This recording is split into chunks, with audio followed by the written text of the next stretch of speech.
दिनैथ' आसामाव पन्सायत बिसायख'थिनि सेथि खोलोबनि दिनैहाय भटिं जागासिनो दङ, भट होनाया सोलिगासिनो दङ। आंबो सासे भटार्स हिसाबै बा भारतनि सासे नोगोरारि हिसाबै बाहागो लाबाय। आं दासो एसे आगोलाव होखांबाय। आं मोजां मोनदों आरो जोंहा मिजिं दं जे जोंनि जि पन्सायतनि खाबुफोर बे खाबुखौ लानो थाखाय जोंनि रायजो राजाया बयबो बेवहाय बाहागो लादों आरो गावबागाव मोजां मोननाय बिजाथिजों बयबोआनो खामानिखौ मावफुंनानै लानो लुबैयोखाय मानसिफोर बाहागो लानायखौ नुनो मोनदों। नाथायबा मोनसे बाथ्रा जे जोंहा मोनसे जोङो बिजेपि दोलोनि हिसाबै आरो जोङो गणशक्ति आरो एजिपि जोङो जुथाइ जोंहा बिजाथि दंखायो।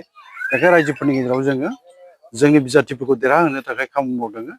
दा बेखायनो आं बेखौ बुंनो लुबैगोन जे आसामाव मानगोनां डक्टर हिमन्त बिश्व शर्मा गिबि मन्थ्रि बिथांनि दैदेननायाव दिनै आसामाव जेरैबायदि दावगानाय हाबाफोर जादों बा हाबाफारिफोर मावफुंजाबाय थादों, बेयो जों बयनिबो थाखाय गोग्गानो गोनां बाथ्रा।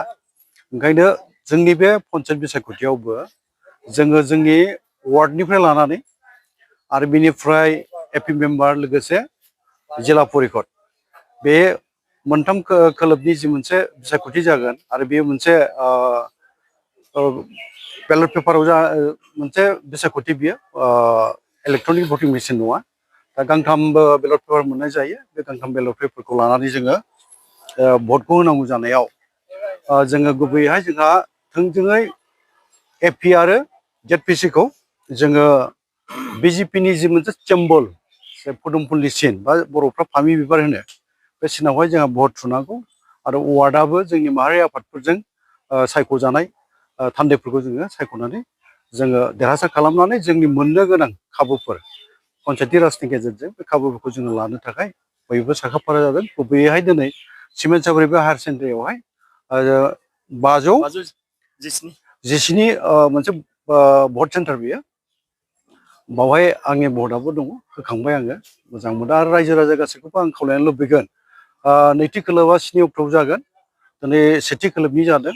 गासै बिटिसि बायजोआव थानाय जोंनि बर' रायजो राजाफ्रा बिजेपि दोलोनि बिजेपि एजिपि बा बिजेपि दोलोनि जुथाइ जाय बिजाथिफोरखौ फसंनाय जादों, बेखौ गासैबो जोंनि बर' रायजो राजाफ्रा बिटिसि बायजोआवबो भट होनानै देरहासार खालामनांगौखौ आङो दिनै बर' कसारि ओनसोल गावहाय खुंथायनि जानानै खावलायहरबाय आरो आंहा मिजिं दङ जोंनि रायजो राजाफ्रा भटखौ बिजेपि दोलोनि जुथाइ जि बिजाथिफोर फैगोन बे बिथांमोनखौ भट होनानै देरहासार खालामगोन।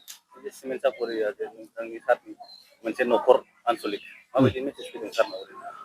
आंनो गोबां रादाब लाबाय माखासे सुबुंफोरनि जोंनि मावथिफोरनि दारैहाय रादाबा मोनफ्रोमबो जायगानिफ्राय मोजांखौनो फैनाय आं मोनदों आरो देरहासार जागोन। आंहाथ' मिजिं दङ जोंनि जुनायाव जुनाय समस्तिनि बाथ्रा बुङोबा मानगोनां जोंनि सासे गोख्रों एमएलए बेनि बियाब बियो भुबन पेगुनि बियाब जनाय। बे बियाबनिफ्राय ओरैनो जोंनाव जिपि हिसाबै जोंनाव 24 माने गं 24 जोंनाव गाव पन्सायत दङ आरो 4 जिल्ला परिषद दङ। दा जोङो जि मोनसे मिजिं लादों गासिबावबो जोङो देरहाजोबनायनि मिजिंखौनो जों लादों। जिल्ला परिषद 4आवबो जों देरहागोन आरो एपिनि जि मोनसे आनसलिक पन्सायत मेम्बारनि गं 24 जे पन्सायत दङ बेवहायबो जोङो देरहाजोबगोन बेखौ जों मिजिंथियो।